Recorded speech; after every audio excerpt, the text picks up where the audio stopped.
مسیح یسوع کے عظیم و جلیل نام میں آپ کی سلامتی ہو۔ میرا نام پادری پروفیسر ٹونی ولیم ہے۔ مغرور اور انسانیت سے دور اسرائیلی وزیر دفاع کا شرمناک بیان۔ حماس کا حملہ اسرائیل کا خطرناک منصوبہ کیا تھا؟ مجاہدین نے جہاد کا اعلان کر دیا، اسرائیل میں گھس کر ماریں گے۔ اسرائیل ٹینک غزہ کی حدود میں داخل۔ حماس اور اسرائیل کی جنگ، اسرائیل کو منہ توڑ جواب۔ اس طرح کی بہت سی آپ نے خبریں سنی ہوں گی، اور یوں لگتا ہے کبھی کبھی کہ جیسے ایک دم سے اسرائیل جو ہے اس کی تمام طاقت جو ہے اس کو ختم کر دیا گیا، اور اگلے ہی لمحے اسی یوٹیوب چینل پر ایک اور خبر آتی ہے جس کے بیچ میں یہ کہا جاتا ہے کہ لیں جی بنی اسرائیل جو ہے یا جو اسرائیل ہے اس نے یہ کر دیا، اس نے وہ کر دیا۔ دو رائے ہمارے سامنے پیش کی جا رہی ہے، ایک یہ کہ جو غزہ کے لوگ ہیں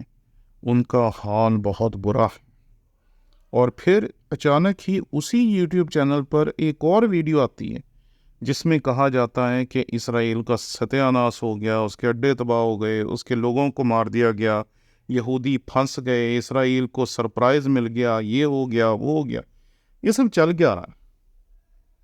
ہم اپنے لوگوں کو جو خبریں ہیں درست کیوں نہیں دے پا رہے ہیں؟ میں حیران ہوں کہ افغانستان میں ایک زلزلہ آیا اور اس زلزلے نے 2000 سے زیادہ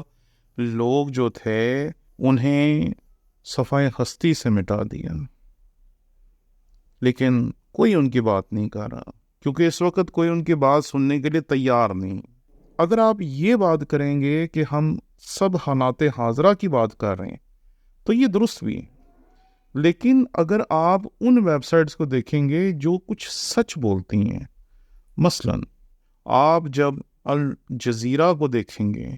تو یہاں پر پتہ چلے گا کہ یو این او جو ہے اس نے کہا ہے کہ غزہ میں جو لوگ ہیں جو پانی کے لیے یہاں وہاں بھاگ رہے ہیں وہ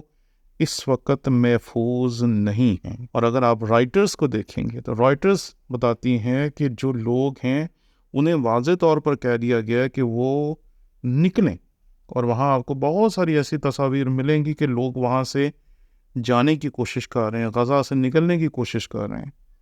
یہ کچھ تصاویر ہیں جو حقیقی کہی جا سکتی ہیں، لیکن ہم اپنے لوگوں کو جذباتی کر کے جو جلتی پہ تیل ڈالنے والا کام ہے وہ بھی کر رہے ہیں۔ اور میں آج صبح ایک شخص کو سن رہا تھا جس نے بڑی خوبصورتی سے یہ بتانے کی کوشش کی کہ جو یہودی ہے وہ اس وقت کس طریقے سے جو غزہ کے لوگ ہیں ان پر ظلم کر رہے ہیں، اور جو ظلم کی انتہا اس نے بتائی وہ سن کر میں تو چونک گیا۔ انہوں نے کہا کہ دراصل ایک چیز ہوتی ہے جس کو کہتے ہیں لرڈ، LARD، یہ سور کی چربی کو کہتے ہیں۔ اس نے کہا کہ جو یہودی ہیں سپاہی، وہ دراصل اپنی جو گولیاں ہیں ان کو سور کی چربی میں بھگو دیتے ہیں، اور پھر اس کو نکال کر جو وہاں کے لوگ ہیں، غزہ کے لوگ، ان کے اوپر چلاتے ہیں۔ تو میں جب اس کی یہ بات سن رہا تھا تو میں نے سوچا کہ اس کے اوپر کچھ تحقیق کی جائے، کیونکہ میں نے جتنا کچھ کتاب مقدس سے اور اسرائیل کے بارے میں پڑھا ہے اس سے مجھے یہی پتہ چلا کہ جو یہودی ہے وہ آج کے دن تک جو سور ہے اسے پالنے کی اجازت اپنے ملک میں نہیں دیتا، اور اگر کوئی شخص وہاں سور کو لا کے پالتے ہوئے پکڑا جائے تو اسے اس بات کی سزا دی جاتی ہے۔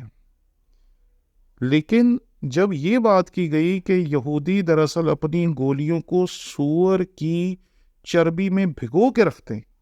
اور پھر اس کو غزہ کے مسلمانوں پہ چلاتے ہیں، تو یہ بات سننے میں بہت خوفناک لگتی ہے۔ لیکن اگر آپ غور کریں گے تو الجزیرہ کی ویب سائٹ پہ بھی رائٹرز کی ویب سائٹ پہ بھی اور کسی ویب سائٹ پہ بھی آپ کو اس خبر کی کوئی بھی سچائی نہیں ملے گی، بلکہ یہ ایک افواہ جو اڑائی گئی ہے۔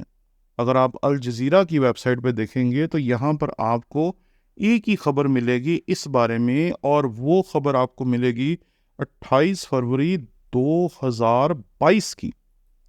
اور یہ دراصل غزہ کی نہیں ہے، بلکہ اگر آپ اس خبر کو دیکھیں گے تو آپ کو پتہ چلے گا کہ یہ تو یوکرین کی ہے، کہ وہاں پر شاید کسی نے ایسا کرنے کی کوشش کی ہے، لیکن غزہ میں ایسا نہیں ہوا، کیونکہ یہودی جو ہیں اپنے ایمان کے اوپر بڑے پکے ہیں، اور یہودی کبھی بھی کسی کو اس بات کی اجازت نہیں دیتے کہ ان کے ملک میں کوئی سور پالے، کوئی سور کھائے، یا سور کو کسی بھی طریقے سے ان کے ملک میں لایا جائے۔ وہ اس بات کی سختی سے ممانعت کرتے ہیں آج کے دن تک۔ اس لیے میں یہ کہنا چاہتا ہوں اپنے ان تمام ساتھیوں سے جو لوگوں تک خبریں پہنچانے کا یہ مقدس فریضہ سر انجام دے رہے ہیں، کیونکہ میں نے آج صبح جب یہ خبر سنی کہ جو صحافی تھا وہ اپنی خدمات کو سر انجام دیتے ہوئے ہلاک ہو گیا، تو مجھے بڑا دکھ ہوا کہ صحافت کتنا مشکل کام ہے۔ ہم تو اپنے گھروں میں بیٹھ کے بڑی تسلی سے اس جنگ کو دیکھ رہے ہیں جو غزہ میں ہو رہی ہے، اور ہم کبھی سنتے ہیں کہ یہاں سے میزائل چل گیا، وہاں سے میزائل چل گیا، یہاں سے بم چلا دیا گیا، وہاں سے بم چلا دیے گئے، وہاں سے ایسا ہو گیا، یہاں سے ویسا ہو گیا۔ تو یہاں بیٹھ کر ایسی باتیں کر دینا اور کہہ دینا بہت آسان ہے، لیکن اگر آپ اور میں وہاں ہوتے تو یقیناً ہم ان کے حالات کو بہتر طور پر سمجھ پاتے ہیں، کیونکہ وہاں ان کے پاس ایک ہی جگہ ہے جہاں پر اب تک بجلی ہے، پانی ہے، اور وہ ہے وہاں کے ریڈ کراس کے ہاسپٹل۔ وہیں وہ جاتے ہیں اور جا کر نہ صرف اپنے مریضوں کو داخل کراتے ہیں، بلکہ وہیں جا کر وہ اپنے موبائلوں کو چارج کرتے ہیں، وہاں سے پانی حاصل کرتے ہیں، اور ریڈ کراس سے ہی مدد حاصل کر کے وہ اپنی زندگی گزارنے پر مجبور ہیں۔ اس لیے اس حقیقت کو یاد رکھیں کہ آپ لوگ سب جو صحافی ہیں انہیں بڑی ذمہ داری کے ساتھ خبروں کو پیش کرنا چاہیے۔ اور میں حیران تھا کہ جو سور کی چربی میں گولیاں ڈبو کے چلانے والی بات ہے یہ مجھے کہیں نہیں ملی، اور میں حیران تھا کہ میں کس طریقے سے اس صحافی پہ دوبارہ اعتماد کر سکوں گا جس نے یہ خبر بڑے وثوق کے ساتھ پیش کی، اور ہزاروں لوگوں نے اس خبر کو دیکھا، پسند کیا اور سنا، اور وہ یقین مانے کہ عام لوگ ہیں، وہ یہ نہیں فرق کر سکتے کہ جو بات بتائی جا رہی ہے یہ درست ہے یا غلط ہے۔ لیکن آج میں آپ سب کو یہ تحریک دینا چاہتا ہوں کہ جب بھی کوئی خبر سنیں اس خبر کے اوپر تحقیق ضرور کیا کریں، کیونکہ بہت ساری خبریں ایسی پھیلائی جاتی ہیں، سنائی جاتی ہیں، بتائی جاتی ہیں جو دراصل غلط ہوتی ہیں، اور یہ بھی ایک غلط خبر ہے جو پھیلائی جا رہی ہے۔ شکریہ۔